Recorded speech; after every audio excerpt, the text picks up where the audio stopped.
안녕하세요. 켈리의 작은 도서관에 오신 것을 환영합니다. 오늘은 윤은길 작가의 몰매를 소개해 드리겠습니다. 어느 날 갑자기 변두리 삼류찻집 산호다방에 주방장으로 나타난 의문의 사내. 이 주방장에 대한 무수한 소문을 실어 나르느라 산호다방에서 할 일 없이 시간을 죽이던 사람들이 활기를 띱니다.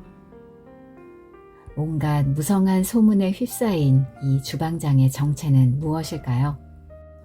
윤은길 작가의 몰매, 시작하겠습니다.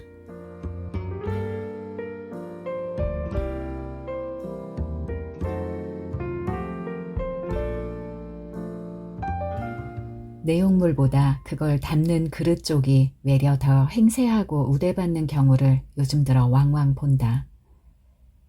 그래서 사람들에 우선하여 먼저 문제의 그 건물부터 설명해 둘 필요를 느낀다. 따지고 보면 실로 그곳의 종업원들은, 그리고 그곳을 단골로 이용하는 손님들은 신분의 귀천이나 연령의 고하에 관계없이 연놈 구별도 없이 모두 다 그 건물의 부속물 아니면 기껏해야 장식물 푼수에 지나지 않는 것이다. 알만한 사람은 엊그제 이미 죄 알고 있는 얘기다. 우리의 그것은 시의 복판도 아니고 그렇다고 변죽도 아닌 참 어정뜬 곳에 자리를 잡고 있다. 도시의 미관을 잡친다는 이유로 시 당국이 세 차례에 걸쳐 시한부 개수를 명령할 만큼 아주 낡을 대로 낡은 건물인데, 낡아 보이는 그만큼 역사가 오래라는 사실은 시민뿐만 아니라 시 당국에서도 넌덜나게 인정해오는 터다. 장구하다고 얘기해도 거의 무방할 긴 세월을 그동안 용케도 버티어왔다. 그 자신을 향해 항상 적대적인 별의별 인간들 틈소리에서 내내 그것은 별의별 시련을 다 겪어야만 했다. 또한 그것은 제 몸체를 밑뿌리부터 야금야금 먹어들어오는 자연과 끊임없이 겨루지 않으면 안 되었다. 그런데 신세의 고단함은 그것만으로 끝나지 않아 지금도 소송에 계류 중이다. 세 번째의 개수 시한도 그냥 넘겨버리자 이번에는 철거명령으로서 시당국이 관에 위험을 보였고, 거기에 맞서 시비가 법정에까지 번지기에 이른 것이다. 시청의 강제는 사실 많이 정당성을 띈 것이긴 했다. 그러나 기왕 정당할 바에는 좀 더 철저히 정당했더라면 시민들에게 훨씬 생강스러울 뻔했다. 헤쳐지는 도시의 미관보다 99배 더 무거운 것이 혹 건물이 도괴할 경우에 있을지 모르는 인명의 손상이고, 그렇기 때문에 개수나 철거를 명령하지 않을 수 없다는 식으로 말이다. 막루에 높이 앉아 사탑이나 득득 긁는 것으로 한여름 오후에 무료를 달래는 젊은 소방관의 모습이 똑똑히 보일 정도니까 바로 지척이다. 길 건너 저만큼의 소방서가 자리하고 있다. 그 소방서 막루와 키재기라도 하듯 임립한 몇 채의 고층 건물들 사이를 지나노라면 농기구 제작소 하나가 눈에 띄는데, 수년이 인간의 어깨와 팔뚝심만으로 우격다짐하다시피 철판을 두들겨 분무기 등속을 만들어내는 그 영세성이 심히 치근해 보일 거다. 농기구 제작소와 바로 이웃에 있는 목조 건물의 아래층은 싸구려 여인숙이다. 얼마 전만 해도 여인숙 다음은 외식을 전문으로 하는 대중식당이었으나 지금은 그 자리에 신축 양옥이 들어서서 인근 김외과 병원의 안집으로 사용되고 있다. 병원 안집 대문 앞을 지나쳐 가다가 사람들은 뭔가 개운차는 기분에 이끌려 대개들 한 번쯤 뒤돌아보게 된다. 그리고 그 순간 거기의 사람들은 자기를 방금 수고스럽게 만든 것의 정체를 고대 알아차리게 된다. 아랫도리 부분에 여인숙이 무리를 해가며 떠받치고 있는 목조 건물 윗도리 부분의 꼴불견은 장님조차도 쉽게 알아볼 수 있는 정도다. 더구나 시력이 좋은 사람일 것 같으면 이내 간판도 찾아 읽을 수 있게 된다. 아무리 고가라지만 명색이 그래도 집인데 사면 벽이 없을 수는 없다. 애당초에는 묽은 반죽이 흘러내리다 굳어버린 형태의 투실무늬에 분홍색 페인트를 올려 한껏 모양을 부린 회벽이었다. 그러나 세월이란 것이 그동안 멋대로 조지고 제겨놓아 지금은 석회는 석회대로 페인트는 또 페인트대로 퇴색하고 변색해서 그 건노는 모양이 흡사 늦잠에서 깬 논단위에 화장기 도망간 낮바닥 마냥 민주주의로 생겨먹었다. 특히 우리가 주목하지 않으면 안 되는 것은 도로 쪽으로 둘린 벽면이다. 거기에 손바닥만한 창문 하나가 한 줄기 숨통처럼 아슬아슬하게 뚫려 있기 때문이다. 아무려면 손바닥만이야 할까마는 하여튼지 옹색하기 그지없는 네 쪽의 유리창이 위아래 각각 둘씩 양편으로 어울려 유일한 창문 구실을 한다. 뿐만 아니라 그 유리창 칸칸마다 푸른빛 썬팅을 하고 그 위에 다시 금박으로 산호다방 넉 자를 공평하게 배치해 넣었다. 이것이 바로 시당국으로부터 잇따라 개수 명령을 받아가며 최근에 손을 본 유일한 자리이자 집채를 통틀어 가장 때깔이 후원한 부분이다. 그것은 그것의 개폐 여부나 여닫는 방식의 차이에 따라 본래의 창문 구실은 혹은 그에 버금가는 간판 역할을 번차례로 수행하곤 한다. 창문이 외출할 때면 간판이 보초서고 마찬가지로 간판이 외출 나갈 경우엔 창문이 보초를 서는 꼴이다. 그런데 특별한 일이 없는 한 창문은 대개의 경우 꼭꼭 쳐닫힌 상태로 있다. 어쩌다 그것이 열리기라도 하는 날이면 사람들은 산다와 호방 두 절름발이 가운데서 어느 한쪽만을 구경하는 것으로 그치고 만다. 찻집임을 알리는 신호라곤 그런 따위가 전부임에도 불구하고 그러나 우리 시의 시민들은 여간에서 착각이나 혼동을 일으키는 법이 없다.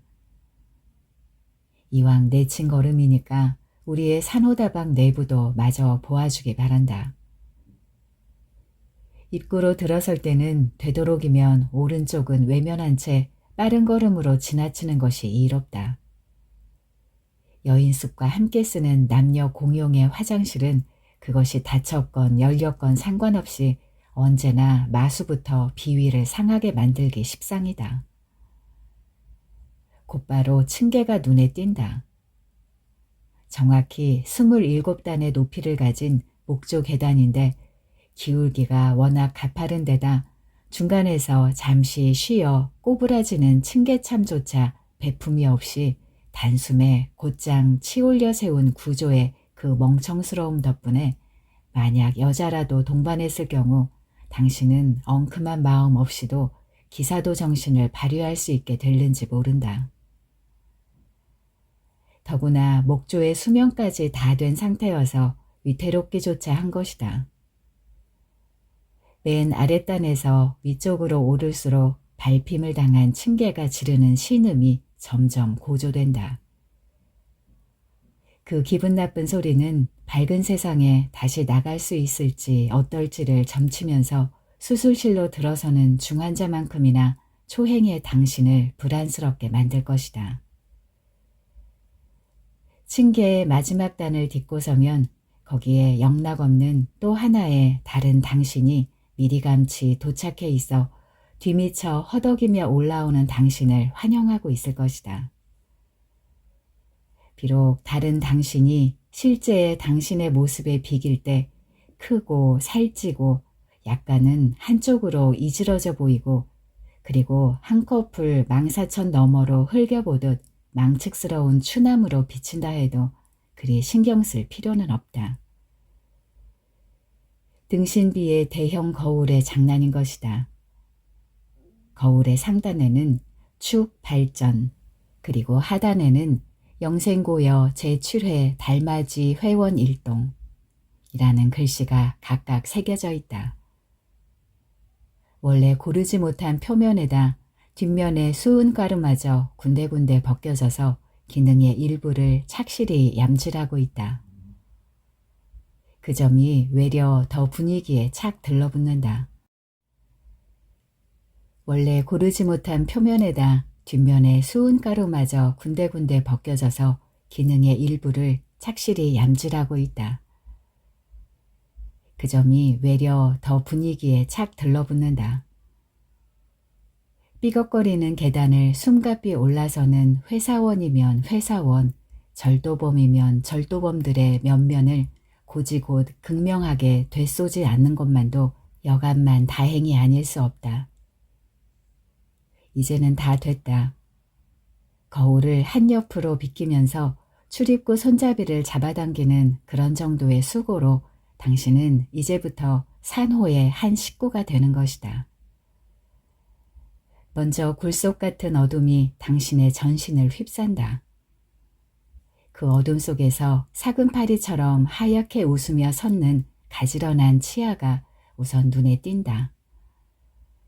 그 웃음 한 번에 당신의 망설임은 순간적으로 녹고, 그리고 그 웃음 바로 그것이 당신으로 하여금 선뜻 어둠 속으로 빨려 들어가게 만들 것이다.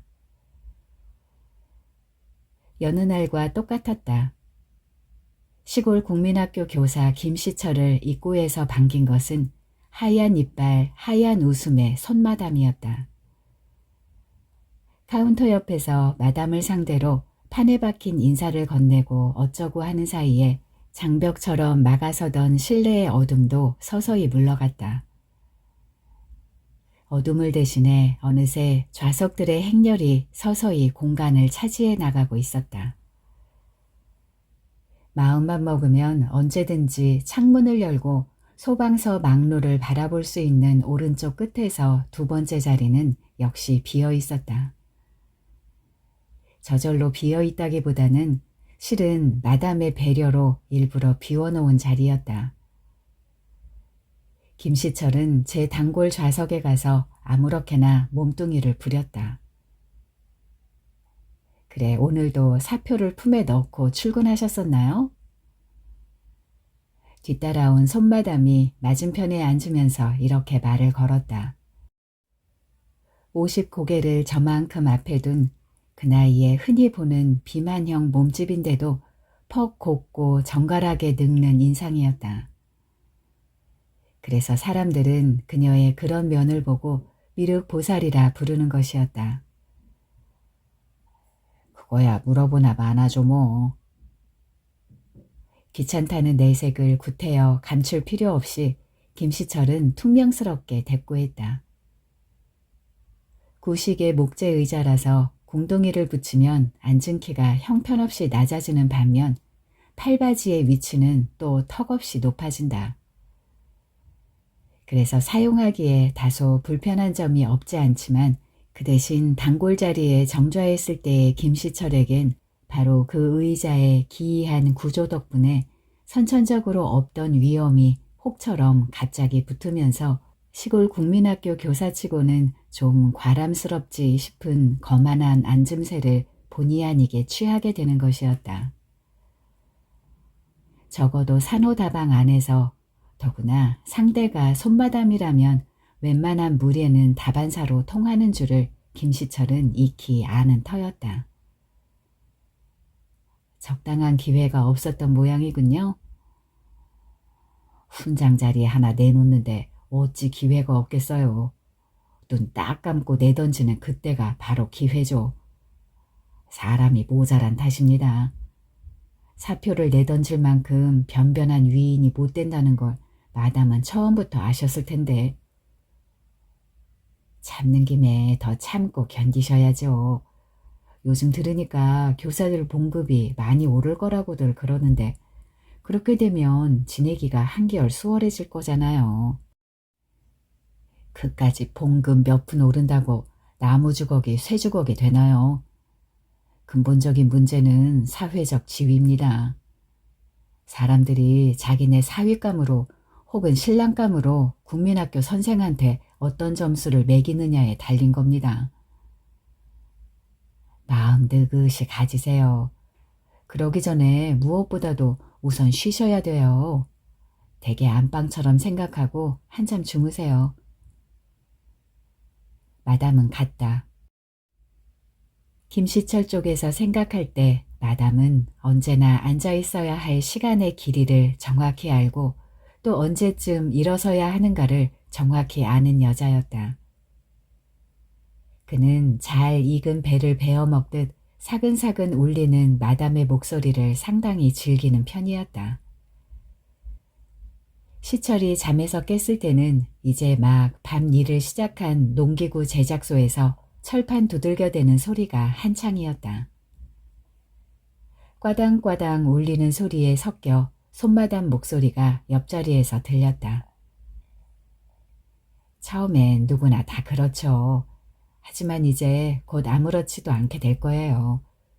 규칙적인 소리는 금방 몸에 익숙해지니까요.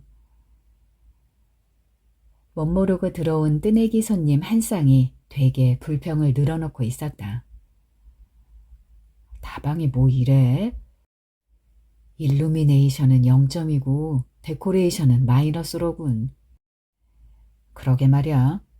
뮤직은 또 어떻고 아직도 19세기를 못 벗어났어. 자기는 산호를 구성하는 하잘것없는 비품의 하나라고 늘 자처해온 손마담으로서는 그런 종류의 공박은 사실 타격이 아닐 수 없었다. 그런데도 손마담은 만면에 보살 같은 미소를 띠면서 부드럽고 차분한 목소리로 젊은이들을 설득하기 시작했다. 빛이 있으면 그림자도 있는 법이에요. 물론 그림자보다야 빛 쪽이 훨씬 낫죠. 그렇다고 또 세상이 온통 빛만 있어가지고는 곤란해요. 사람이 피곤하고 밭아서 견딜 수가 없어요. 빛 뒤엔 반드시 그림자가 따르는 게 정상이에요. 도시일수록 특히나 더 그렇죠. 그런 의미에서 저희 산호는 그늘인 셈이죠. 오늘날 우리 시에 남아있는 유일한 그늘이에요. 온종일 불볕 속에서 부대낄 대로 부대낀 사람들이 쉴 곳을 찾아 지친 몸을 이끌고 저희 산호로 온답니다. 이곳에서는 허례허식이나 체면 따윈 모두 필요 없죠. 약간은 상식에서 벗어난다 해도 탓할 사람이 없어요. 신사복을 준비하지 않았다고 너무 섭섭해하지 마세요. 풀밭에서 뒹굴기엔 작업복이 훨씬 간편하고 좋답니다. 마담의 찰떡 같은 신념이었다. 빛과 그림자 운운의 그 지론으로 튼튼히 무장하고 반평생을 오직 산호를 지키는 데 몸바쳐온 괴짜였다. 그 신념 때문에 그녀는 자주 수세에 몰려 공경을 당하곤 했다. 그러나 몇 차례에 걸친 영업정지와 개수명령 뒤에도 산호가 크게 다치지 않은 채 거의 원형 그대로를 유지해 나갈 수 있었던 것 또한 그 신념 덕분이기도 했다.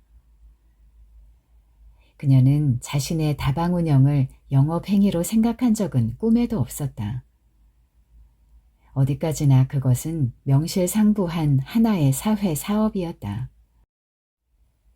언제나 실패의 잔만을 마시는 꾀죄죄한 일생들을 마치 어미달기 병아리를 품듯이 자신의 그늘에서 마음 놓고 쉬게 할 수만 있다면 그녀는 그것으로 좋겠다. 커피 드시겠어요? 주문을 받는 게 아니라 시비를 걸 작정인 듯 미스 현이 끼어들었다. 미스 현은 고개를 천장 쪽으로 향하고 사람을 콧등으로 내려다보는 버릇이 있었다. 마담이 누차 주의를 주었는데도 산호를 출입하는 손님 모두를 싸잡아 깔보는 그 태도는 쉬이 고쳐질 기미가 안 보였다. 자기는 뭐 마실래? 여자가 물었다.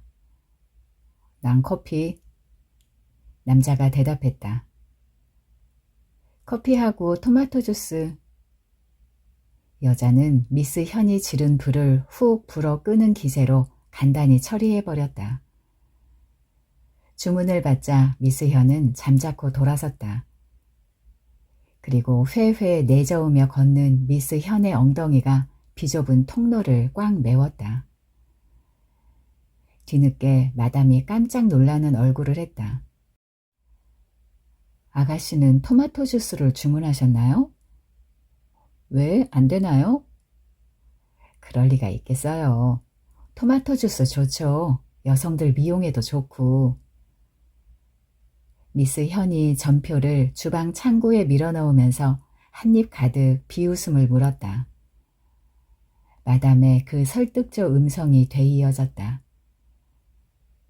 하지만 차 종류라면 뭐니 해도 커피가 제일이죠. 특히 저희 산호가 자신있게 내놓을 만한 것은 커피랍니다.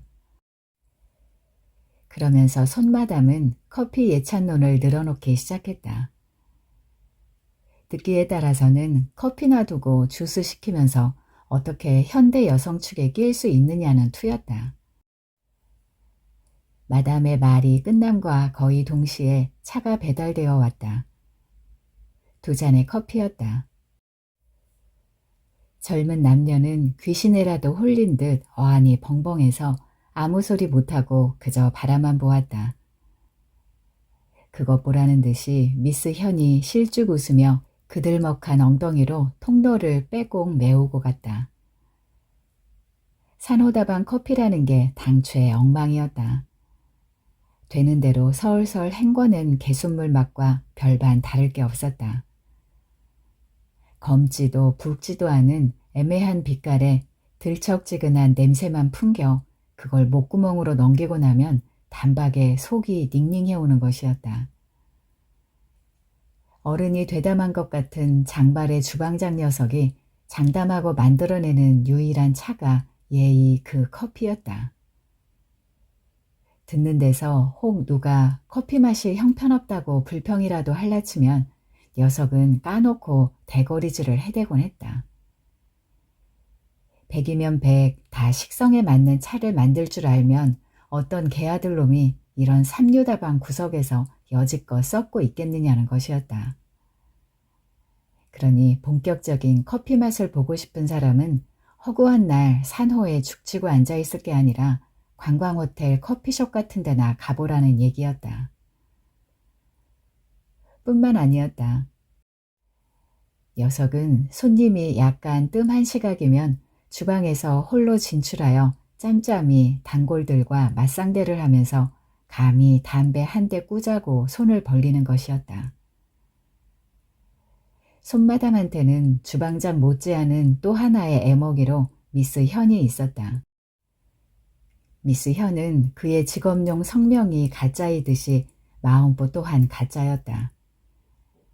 그녀는 자신의 미모에 대해 얼토당토하는 과신을 품고 있었다. 손님들이 객관적인 눈으로 평가해주는 제 용모와 제가 스스로 평가하는 그것 사이엔 엄청난 격차가 있는데도 그녀는 좀처럼 자숙하려 하지 않았다. 주방장 녀석의 표현을 빌리자면 진짜 민주주의로 생겨먹은 얼굴이어서 이목구비가 다 제멋대로였다. 미스 현이 자신의 인기를 측정하는 방법은 그날그날 손님들로부터 뺏어 마시는 찻잔의 수였다.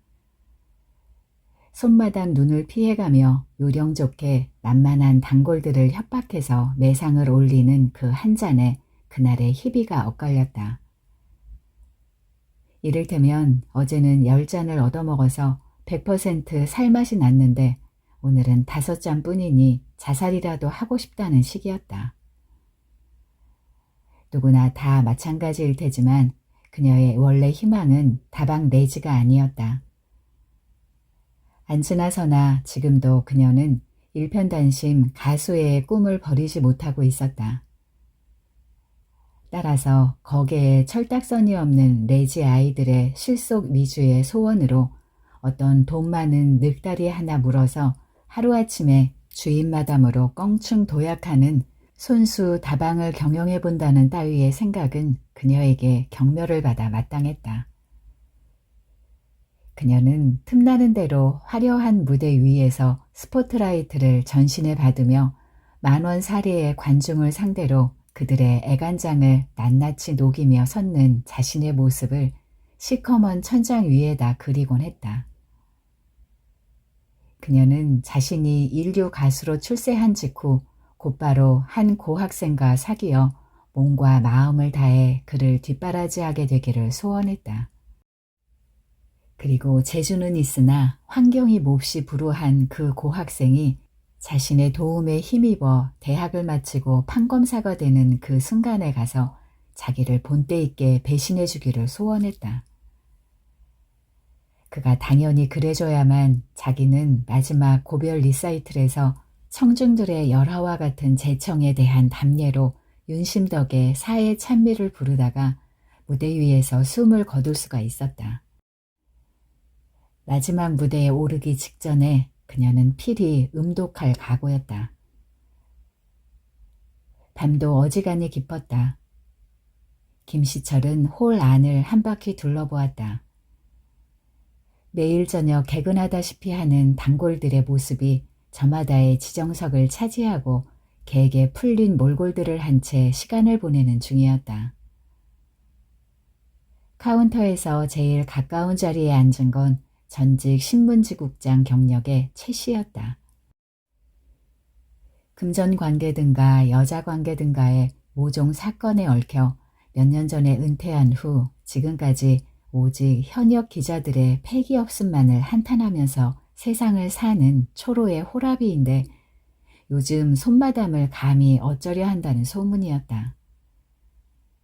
그래서 그런지 그는 꼭 카운터 바로 옆자리에 턱알받침을 하고 앉아서 될수록 손마담 쪽은 거들떠도 안 보는 척하면서 실은 일거일동을 죄 훔쳐보고 있었다. 김시철과 맞은편 구석에 대칭을 이루고 앉아있는 건 늙은 대학생 최 씨였다. 군대 복무기간 3년을 합쳐 9년째 재학 중이라는 그는 1년을 둘로 쪼개어 한 학기는 벌고 한 학기는 등록하는 형편인데 지금은 휴학원을 내고 학비를 장만하는 중이고 꽁초를 찾아 늘 이쪽 주머니 저쪽 주머니를 부스럭부스럭 뒤져쌓는 그 궁상맞음으로 하여 역설적이게도 다른 사람 아닌 미스 현한테 몹시 괄시를 당하는 상태였다. 김시철이 오다 가다 눈인사라도 건네는 사람은 그들 둘이 다였다. 그러나 그 밖의 손님들에 관해서도 미스 현이 좌석을 일순하며 참새짓으로 물어나르는 말과 말이 있어 거의 모든 것을 소상히 알고 있었다. 산호에서 낯익은 사람이라면 개개일자로 이미 현역에서 은퇴했거나 혹은 아직도 때를 못 만나 재미가 뭔지 모르고 세상을 사는 그런 부류였다. 그네들은 어찌 보면 밤이 이슥해서 마담으로부터 문 닫을 시간이니 오늘은 그만들 돌아갔다가 내일 다시 오라는 그 말 한마디를 듣기 위해 그처럼 길을 쓰고 꾸역꾸역들 산호로 모여드는 것 같기도 했다.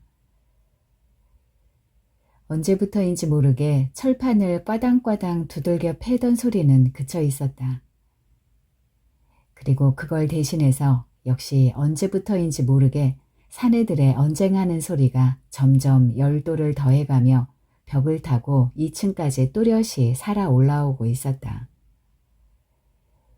죽일 놈 살릴 놈 해가며 고래고래 외장치는 소리가 더 이상 참을 수 없을 정도로 높아지자 영사실 안막만큼 두껍고 무거운 커튼을 들치면서 창문을 열었다. 디귿자 모양의 키낮은 슬레이트 지붕 처마 밑에 달린 고촉의 백열등이 빈 드럼통과 철봉들로 너저분한 농기구 제작소 앞마당을 용서 없이 내리비치고 있었다. 우통을 훌렁 벗은 두 사내가 쏟아지는 불빛을 받아 땀에 젖은 근육을 번들거리며 한참 쫓고 쫓기는 중이었다. 쫓는 자는 손에 목침덩이만한 해머를 거머쥐었고 쫓기는 자는 맨손인 채였다. 쫓는 자나 쫓기는 자나 다 같이 서로를 저주하고 욕설을 퍼부으면서 드럼통 사이를 빠져나가고 기둥을 돌았다.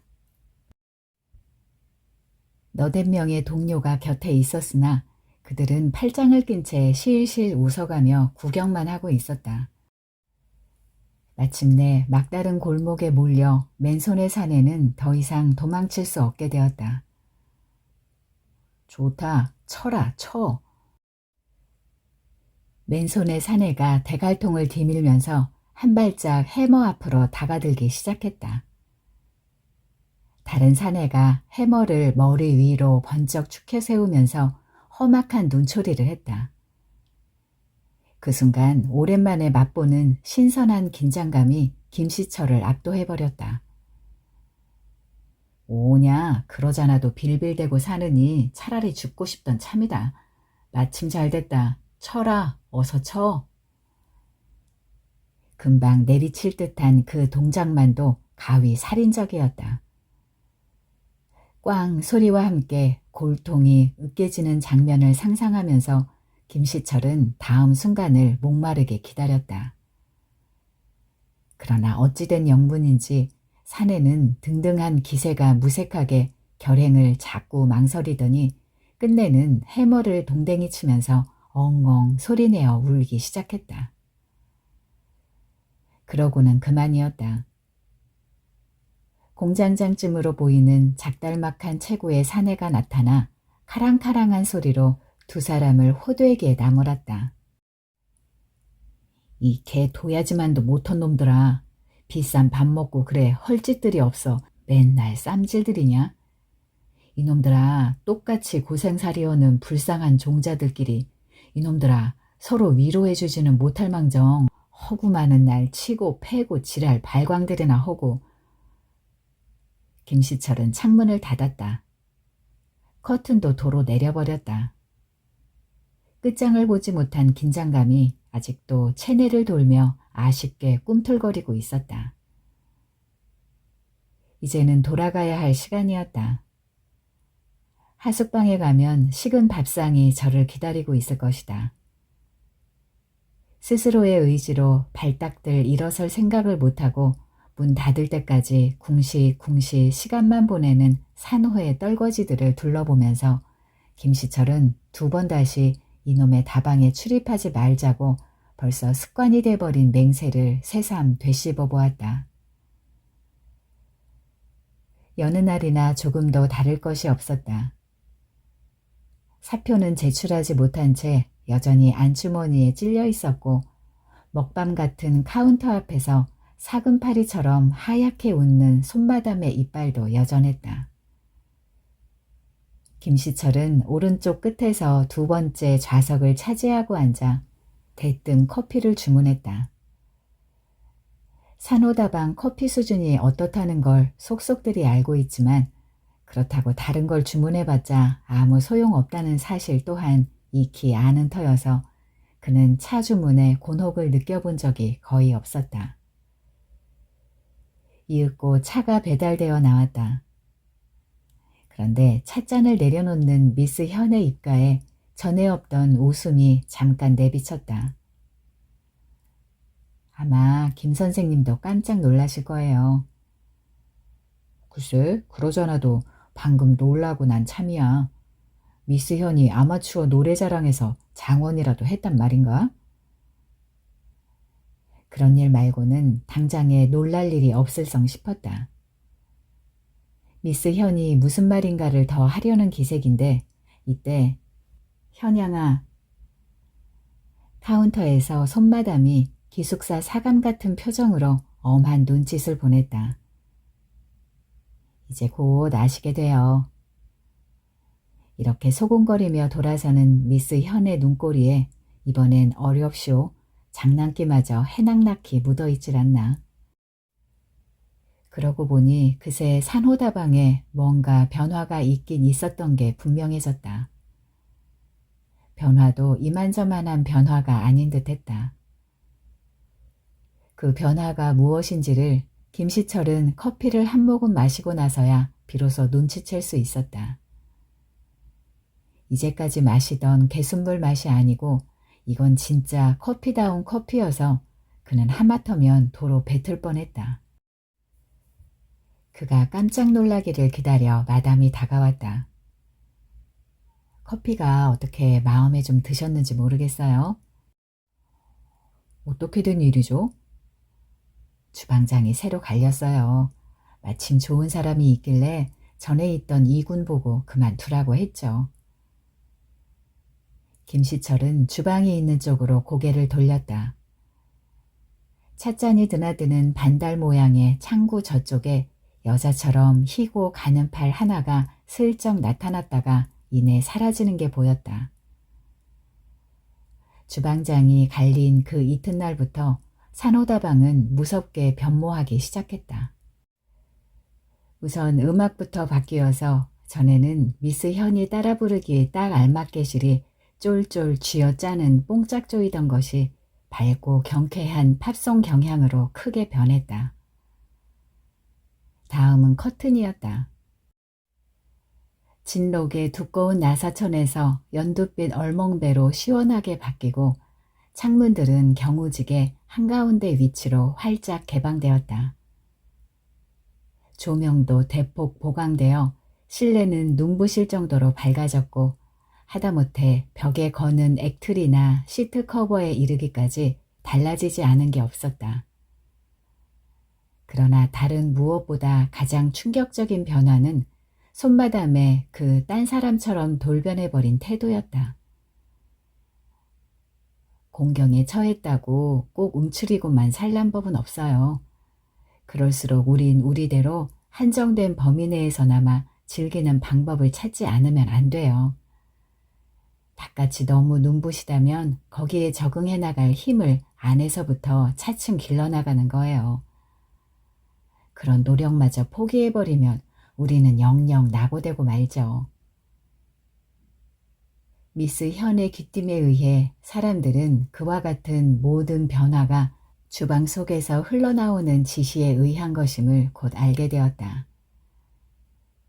정신을 못 가눌 만큼의 새로운 환경에 이끌려가느라 수고가 많으면서도 산호의 오랜 단골들은 고개를 갸우뚱거렸다. 20여 년이 넘게 고수해온 전통적 분위기를 불과 며칠 사이에 굴뚝이 아궁이 되고 아궁이가 칡간이 되게 일신해 놓은 주방장이란 인물이 도대체 어떤 사람인지 궁금하지 않을 수 없었다. 하지만 미스 현은 대답 대신 실실 웃기만 하다가 혹 실수라도 저지르지 않았나 두려워하는 표정으로 느닷없이 손마담의 눈치를 살피는 것이었다. 새로운 주방장은 보름이 지나고 한 달이 지나도 홀 안에 콧중뱅기조차 비치지 않았다. 아침 일찍 문을 열어서 밤늦게 문을 닫을 때까지 주방 밖에 얼씬하지 않음은 물론 소변 보고 대변 보는 꼴을 한 번도 보이지 않았다. 그러면서 반달 모양의 주방 창구로 찻잔을 들이고 내기 위해 감질나게 내보이는 여자처럼 희고 매끈한 팔로써 사람들의 궁금증에 더욱 불을 댕기는 것이었다. 손마담과 미스 현이 전에 없이 똘똘 뭉치고 단결하여 주방장의 성씨도 출신지도 심지어는 나이까지도 숫째 모른다고 딱 잡아떼는 판이었다. 더욱이 행여 누가 주방 안을 불시에 기웃거리기라도 하는가 해서 신경을 잔뜩 곤두세우고 교대로 감시하는 것부터가 어쩐지 수상쩍었다. 시간이 지날수록 새로운 주방장은 산호다방 단골들에게 점점 불가사의한 인물이 되어갔다. 목소리를 전혀 들을 수 없는 점으로 미루어 벙어리 일시 분명하다는 소박한 농담들이 손님들 간에 오갔다. 화상을 입어 남에게 보이기 꺼릴 정도로 흉측스러운 얼굴일지 모른다는 그런 억측도 나돌았다. 그러던 어느 날 주방장 일로 잠시 사표권을 잊을 만큼 세상이 약간 재미있어지기 시작한 김시철은 뜻밖의 소문을 들었다. 만년 대학생 최 씨가 호를 건너 김시철의 지정석까지 멀리 나들이를 와서 이렇게 물었던 것이다. 김 선생도 소문 들으셨습니까? 글쎄요, 어제 누가 그러는데 서울에서 인류대학을 다니다 말았다고 그러더군요. 그게 전부인가요? 그렇습니다만 아직도 김 선생은 금음딸이시군. 네? 도망자래요. 뭐요? 쉿, 목소리가 너무 커요. 경찰에 지명 수배된 인물인데 여기서 지금 은신해 있는 중이래요. 누가 그럽니까? 정확한 출처는 아직 아무도 몰라요. 전에 왜 사방관리소 서기를 지냈다는 김씨 있잖아요. 그 사람이 자기도 누구한테 들은 얘기라며 슬쩍 귀뜸해 줍디다. 하지만 우리에게 중요한 건 소문 그것이지 출처가 아닙니다.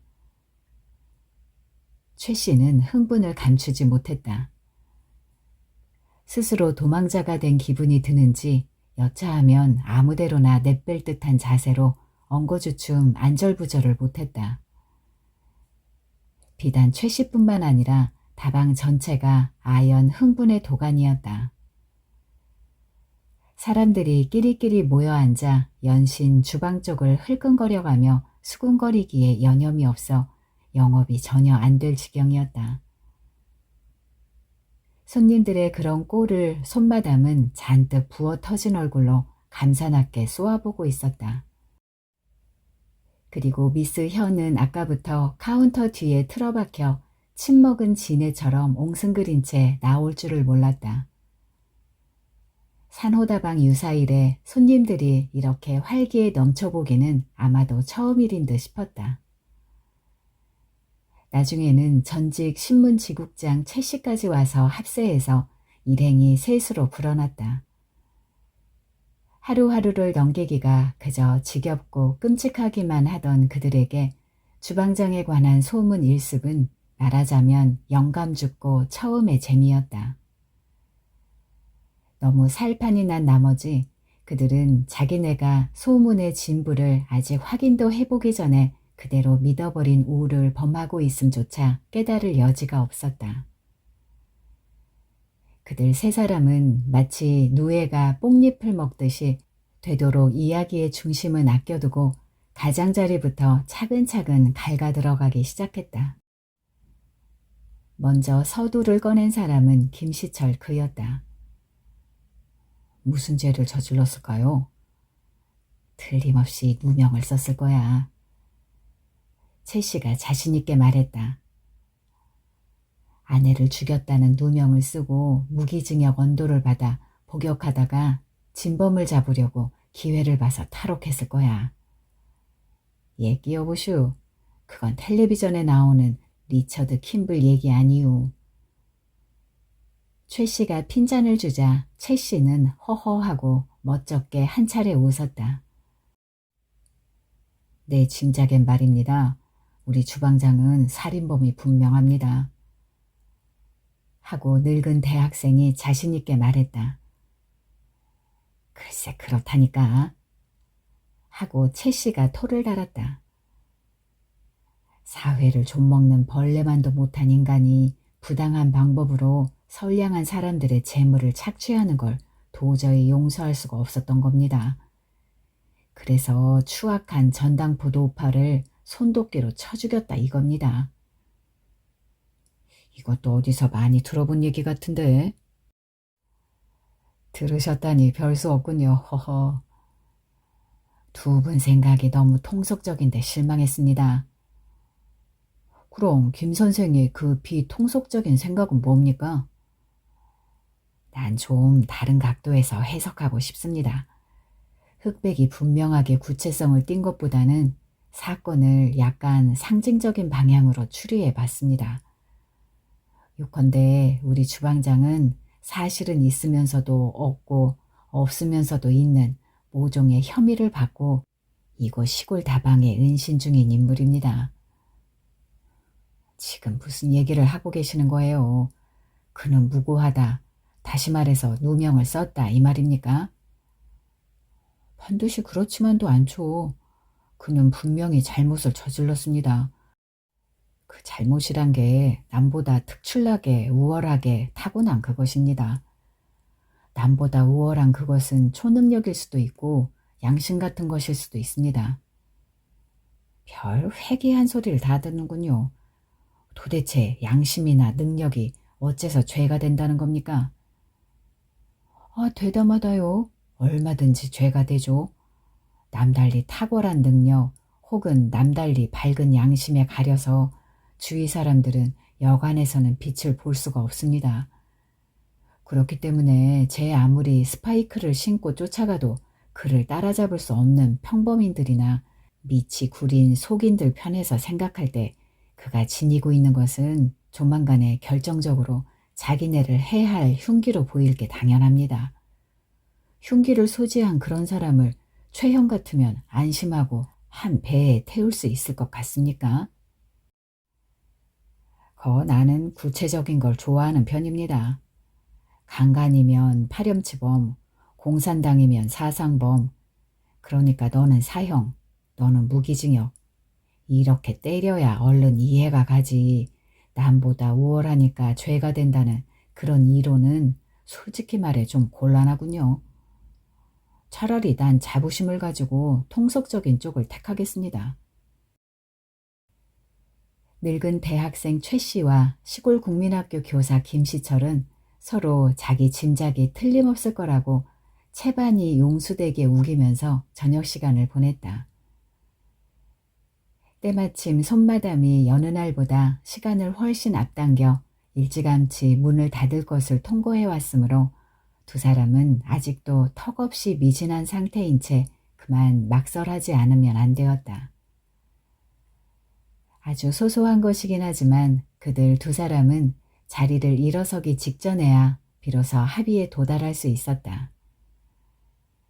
다름이 아니라 주방장의 죄질과 죄량에 대해서인데 정확히 뭔지는 여전히 모르지만 아무튼 그가 불문율로 보나 성문율로 보나 사회에서 도저히 용납 못할 엄청난 중죄인이기만 하다면 그들은 그가 휘두른 것이 손도끼거나 양심이거나 간에 더 이상 따지지 않을 심산들이었다. 가장 중요한 문제는 그가 중죄인이냐 아니냐였다. 그가 반드시 중죄인이라야만 그 자신의 은신 생활이 한결 의의 있어질 것이고 또 그래야만 그를 가까이서 지켜보는 사람들도 더욱 생생한 현장감을 만끽할 수 있어지기 때문이었다. 하숙방에 들어와서도 김시철은 전혀 밥 생각이 나질 않았다.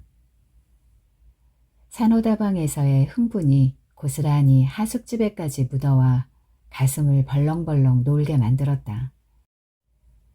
저녁을 빽빽 굶은 채 그는 시장한 줄도 모르고 다방에서 흐뭇은 결말을 못 본 자신의 공상에 기어코 끝장을 내고 말 작정으로 밤늦게까지 혼자 안간힘을 썼다. 철든 이후로 그렇게 흥분하고 긴장해보기는 생판 처음 일이었다. 여태까지 한 달 이상을 바로 지척간에 두고 생활해왔지만 사실 주방장의 정체에 대해서 그가 아는 지식이란 백지나 마찬가지였다. 소문이 분분했지만 어느 것이나 확인된 건 한 건도 없었다. 아직껏 이름도 성도 모르고 개벽닭인지 쇠벽닭인지도 몰랐다. 먼 발치로나마 얼굴을 보거나 음성 한번 들어본 적조차 없었다. 직접 눈으로 확인한 것이라곤 반달 모양의 그 창구 안에서 사위스럽다는 듯 잠깐씩 나타났다가 꺼지는 여자처럼 가늘고 희고 도도한 팔이 고작이다. 소문과는 전혀 달리 그 친구는 실은 대학생 신분도 뭣도 안 잃는지도 모른다. 생각해봐라. 그토록 철저히 차이를 치고 들어앉아서 오줌도 똥도 숨어 싸는 판인데 어디서 뭘 해먹던 어떤 잡놈인지 누가 무슨 재주로 안단 말인가. 그러나 김시철은 소문을 고지곳대로 믿고 싶었다. 그 친구가 뒷전에 머리카락도 안 보이게 꼭꼭 숨어서 손마담을 앞장 세워 제 수족 부리듯 마음대로 조종하고, 그리고 손마담이나 미스 현이 마치 신주단지 위하듯 그 친구를 시종일관 싸고 도는 데는 분명히 뭔가 그럴 만한 속내가 있을성 싶었다. 그래서 김시철은 다소 무리를 하는 한이 있더라도 그가 대학생이며 경찰이 지명 수배 중인 피의자라는 소문에 전적으로 동감하고 싶은 심정이었던 것이다. 밤이 깊어갈수록 주방장의 존재는 김시철의 머릿속에서 뻥과자처럼 사뭇 크기를 달리해가고 있었다. 그러다 자정 무렵에 이르러서는 엉뚱하게도 애들 만화에 나오는 우주소년 아톰 같은 존재로 크게 탈바꿈해버렸다. 아무리 봐도 그는 초능력의 무서운 인간이었다. 그가 산호다방 같은 데서 잠시 썩는 것은 단지 그 스트론튬인가 뭔가 하는 연료가 떨어져서 아무데나 불시착한 결과이며, 주방장의 형태를 빌려 은인자중하면서 힘을 기르다가 오래지 않아 다시 하늘을 훨훨 나는 날이 올 것이었다. 그는 다시 악의 무리와 대결하여 번번이 승리할 것이며, 그렇게 되는 날이면 그것은 곧바로 김시철 그 자신의 승리를 의미하는 것이었다. 그것은 김시철 자신이 하고 싶은, 그러나 자신의 힘 가지고는 도저히 불가능한 일을 그가 형식적으로 대리해주는 과정에 불과했다. 그가 있음으로 해서 김시철 저는 구원이 가능했다. 만일 그가 실패한다면 덩달아 저도 실패할 것이었다. 입대껏 길가 구멍가게에서 눈깔 사탕 하나 못 훔치고 시험 때 컨닝 한번 못 해본 약심장으로 국민학교 선생이란 직업에 환멸을 느껴 진작부터 사표를 휴대하고 다니면서도 선뜻 내던지질 못하는 배짱 없는 졸장부로 말뚝이 박혀 산호다방 신세를 영영 못 면하게 될 것이었다. 너무도 흥분이 지나친 나머지 김시철은 그날 밤을 온전히 설치고 말았다. 예상을 완전히 뒤엎는 분위기가 이튿날의 산호다방을 지배하고 있었다. 직장이 없는 최 씨와 별로 하는 일도 없이 휴학 중인 최 씨가 일찌감치 나와 앉았고, 그 밖에 다른 단골들도 더러 눈에 띄었으나 모두들 한결같이 우중충한 표정들로 도통 말이 없었다. 어딜 갔는지 손마담의 얼굴이 안 보였다.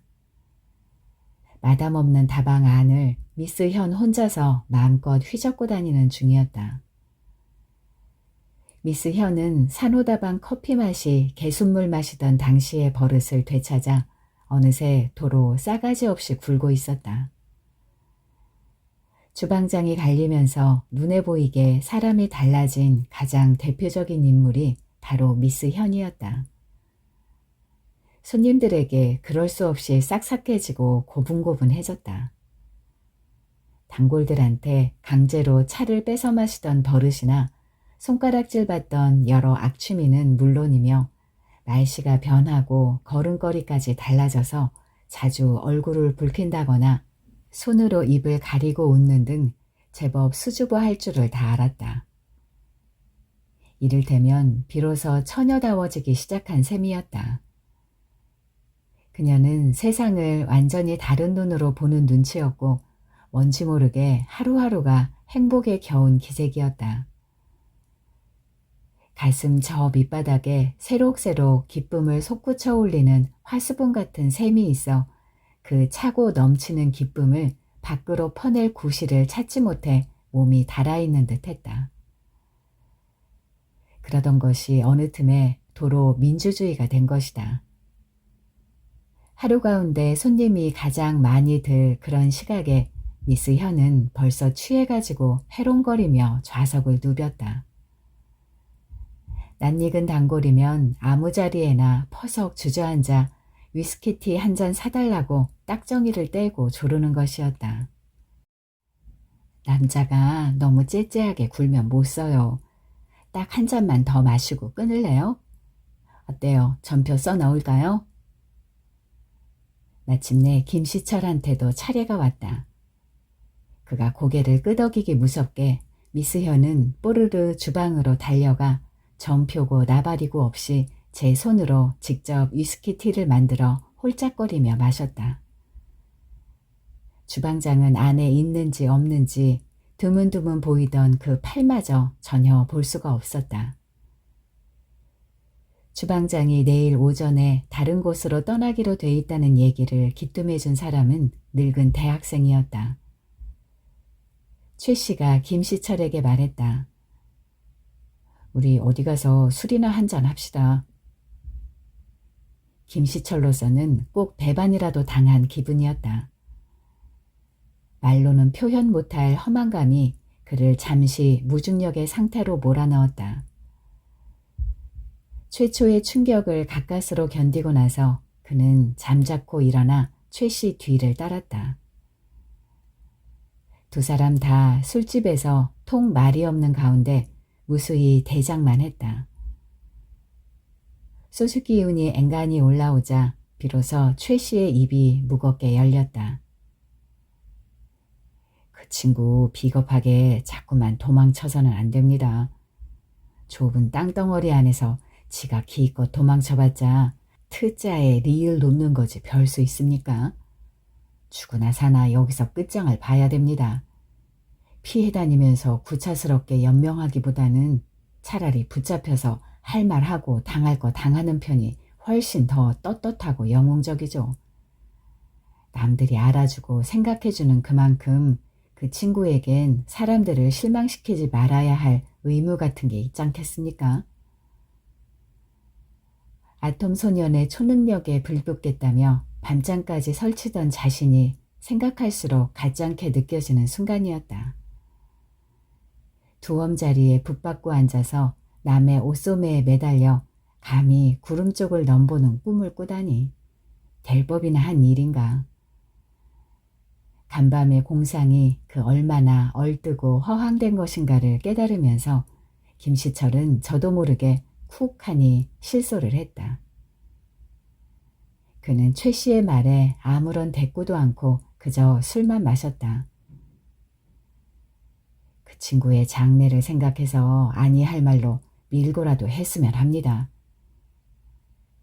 헤어지는 마당에 최 씨가 남긴 마지막 말이었다. 최 씨를 보내고 나서 그는 터벅터벅 하숙집을 향해 혼자 걸었다. 얼마쯤 걷다 보니 잔뜩 취기 오른 눈에 길가의 공중전화 부수가 얼핏 들어왔다. 그 순간 그는 아무런 결단이나 주저의 과정도 거침없이 불쑥 전화통 앞에 섰다. 그러고는 예정된 절차라도 수행하는 양 아주 천연스러운 동작으로 다이얼을 돌리기 시작했다. 일하고 다시 한번 일하고 그러고는 두어 차례 발신음이 떨어진 다음 그 문명의 이기가 이쪽과 저쪽 사이에 가로놓인 엄청난 장벽을 확 뚫어주는 순간이 왔다. 네, 112입니다. 뺨이라도 갈기듯 귓전에 울려오는 투박한 남자의 목소리를 듣고 그는 갑자기 망연해져서 한동안 손에 들린 수화기를 멀뚱히 내려다보았다. 여보세요? 여보세요? 그는 침착을 가장하여 스스로를 기만하는 여유작작한 자세로 다급한 소리를 토하는 살아있는 하나의 생물체 같은 수화기를 원래의 자리에 도로 걸었다. 그러고는 재빨리 전화 부스에서 나왔는데 나와서 생각해보니 자기가 전화통에 대고 무슨 얘기를 한 것도 같고 안 한 것도 같은 참으로 얼쩍지근한 기분이었다. 그날 밤이었다. 좀 더 정확을 기한다면 그날 밤과 그 이튿날 새벽 사이의 일이었다. 그날 자정이 조금 못되어 우리 시의 시민들은 해괴하기 짝이 없는 한 사건의 현장에 끼이는 행운을 저절로 얻을 수 있었다. 심야의 노래동산이란 제목으로 지방 방송국에서 내보내는 젊은이들 상대의 전화 리퀘스트 프로였다. 체질적으로 잠이 없거나 특별히 잠을 못 이룰 만한 무슨 사연을 가진 극소수의 시민들이긴 하지만 그들은 라디오를 켜놓고 있다가 무심코 다음과 같은 대화를 듣게 되었다. 윤심덕이 부른 사의 찬미를 듣고 싶어요. 사의 찬미라. 본 아나운서는 제목만 듣고도 가슴이 이상해지는군요. 굉장히 옛날 노래를 신청하셨는데 이 곡 특별히 누구한테 선물할 사람이 있습니까? 아니에요. 그냥 저 혼자 들으면서 즐길래요. 아, 네, 그러세요. 어디 사는 누구신지요? 그냥 샘이라고만 밝히겠어요. 그럼 사의 찬미 준비하겠습니다. 그런데 세미 씨는 이런 노래를 신청하게 된 무슨 특별한 사연이라도 있나요? 이 대목까지만 해도 얼마든지 예사로 들을 수 있는 대화였다. 그런데 문제는 다음부터였다. 약간은 흐트러진 어조에 어딘지 모르게 단정치 못한 냄새를 풍기는 계집의 음성이 느닷없이 귀가 번쩍 뜨일 만한 말들을 팡팡 쏟아내기 시작한 것이다. 저 지금 동맥을 끊었어요. 피가 빨갛게 수돗물에 풀려나가는 게 기분이 그럴 수 없이 좋아요. 실연을 당했거든요. 어떤 고학생을 사랑했어요. 너무너무 사랑했어요. 학비도 대주고 생활비도 보태줘가면서 열심히 뒷바라지를 했죠. 그랬는데 학교를 나오고 출세를 하자마자 저를 배신해버린 거예요.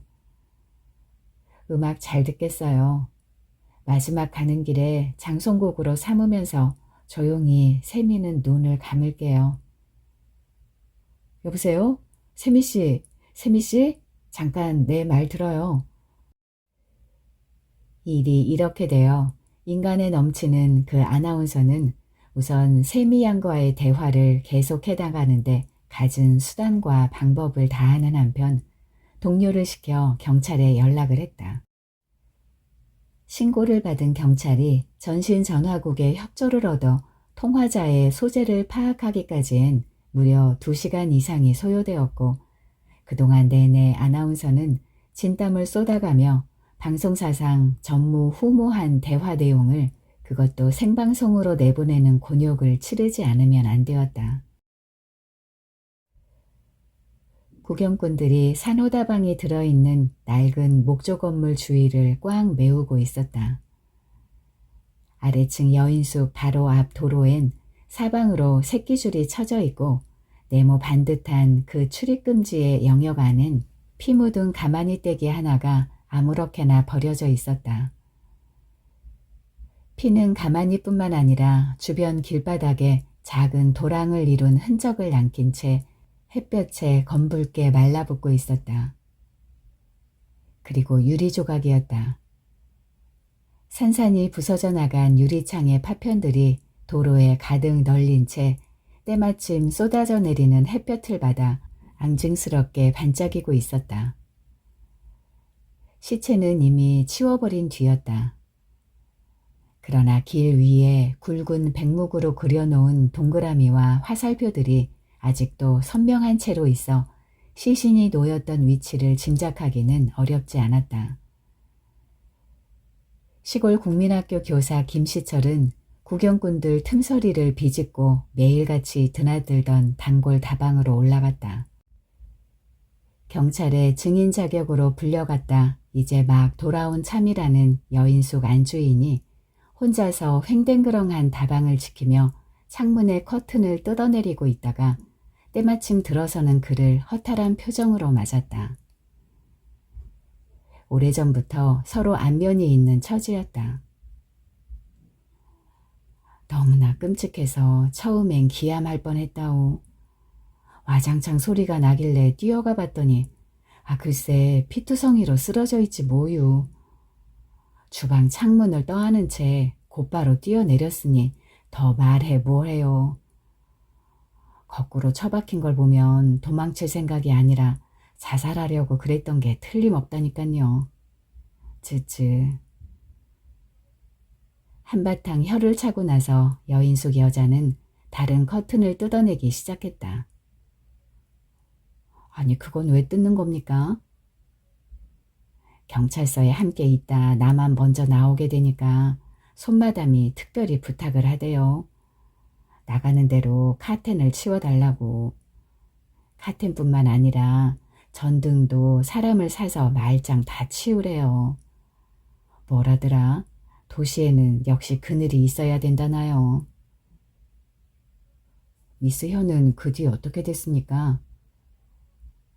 마담하고 경찰에 같이 있는데 현양 그년이야 뭐 지금도 느물느물하죠.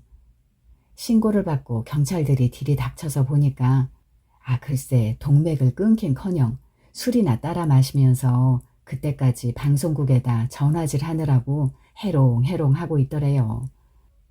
현양 그년 지랄바람에 아까운 생목숨 하나 개평으로 잃었죠.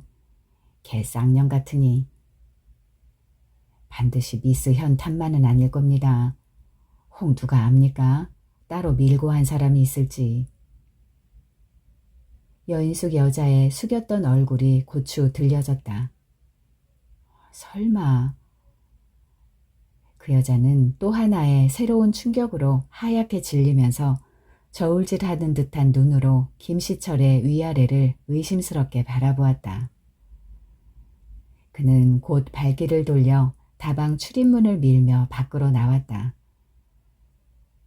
삐거덕거리는 낡을 대로 낡은 층계를 밟고 내려가는데 문득 상의 안주머니에 넣어둔 사표 생각이 났다.